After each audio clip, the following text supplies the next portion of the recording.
So you want to make professional looking product images for your garments, but you don't have any fancy studio lights or fancy cameras. Well, look no further, because in this video I'll show you how you can shoot product images like this for your clothing brand in your own backyard. I'll show you an example using these shirts I made for my brand, World Peace Garments. You'll get to see how you can find good lighting without any lights, remove the background on images, and add your brand identity to the product image, as well as information about the garment that you want your potential customers to know. So without further ado, let's get into it. You'll need a cardboard box. White fabric would be ideal, and let me explain why.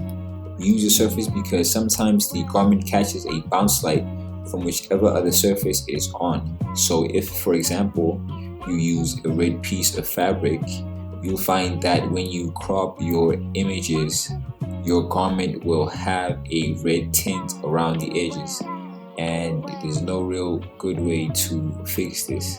So again, white fabric would be best. If you don't have white fabric, cardboard box like this will do pretty fine.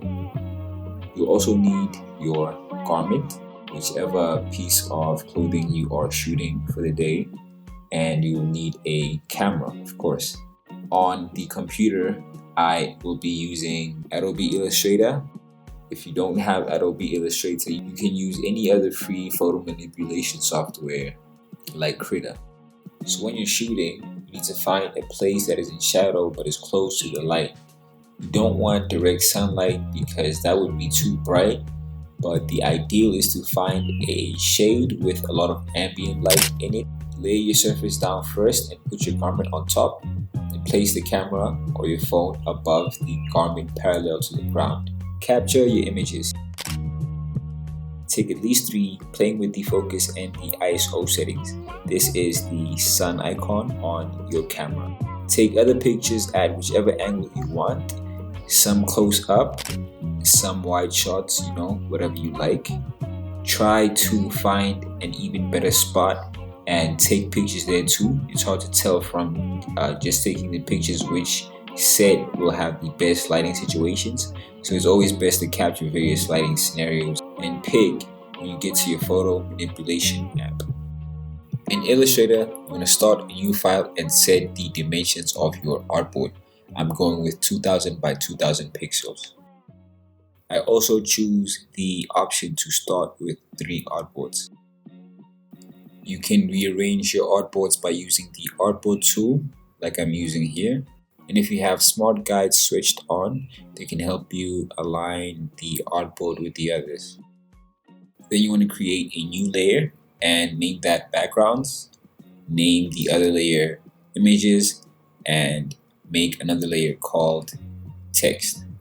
This is so we can keep our project organized and we don't accidentally move anything that is on a wrong layer.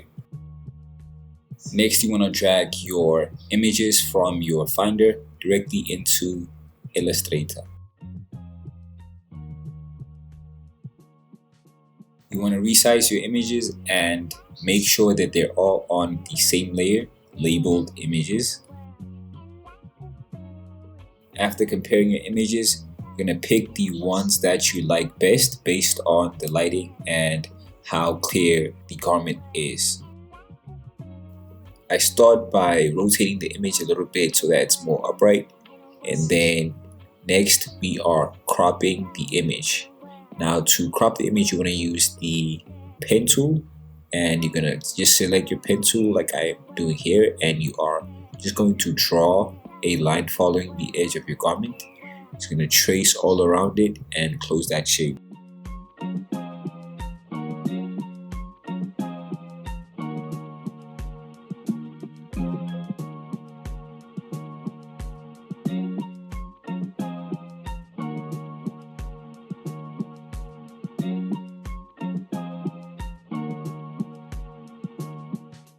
After closing your shape, you want to switch to the selection tool by pressing V, and then what you want to do is select the outline that you just made and then shift select the image.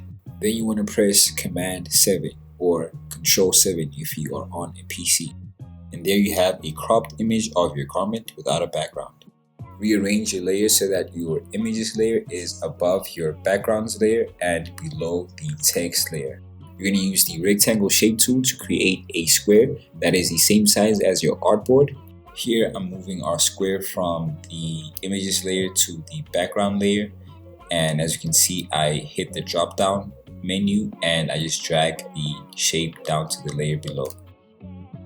And next you are going to change the fill to a gradient. To change the direction of the gradient, I'm changing the number on the angle here, and I'm also changing the opacity on one end to 0%.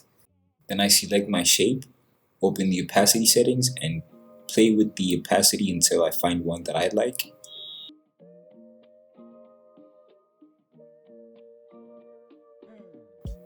I alt-click and drag the t-shirt image to create a backup duplicate. Select the image of your garment and go to Effect, Stylize, Drop Shadow. Then you want to play with the drop shadow settings to get to one that you like the most.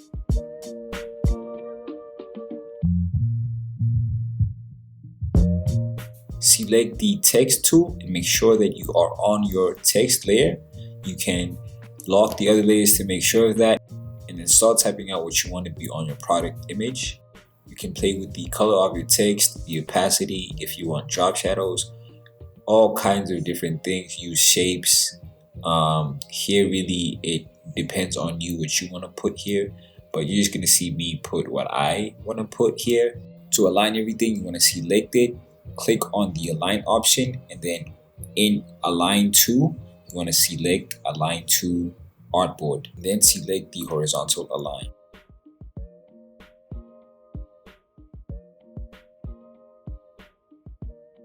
If you have a logo or an icon that you'd like to add, drag it from your Finder into your artboard and move it to the background layer, where you can play with the size and opacity and put it where you want, add the opacity that you want.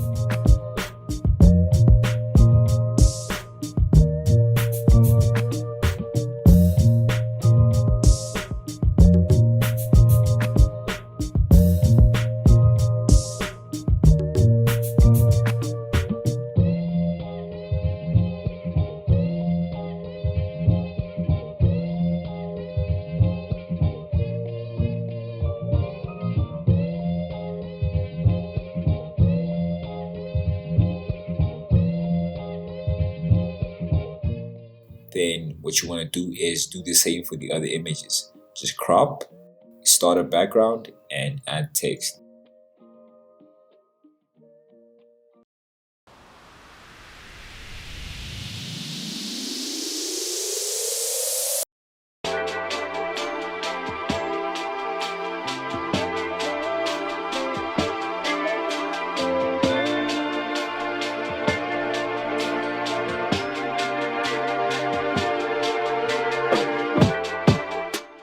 And you're gonna have cool images that look like this with your logo, the colorway of your item, and a clear, nice image of the garment. If you found this video helpful, be sure to leave a like and subscribe to the channel if you want to catch any more videos like this in the future. Peace.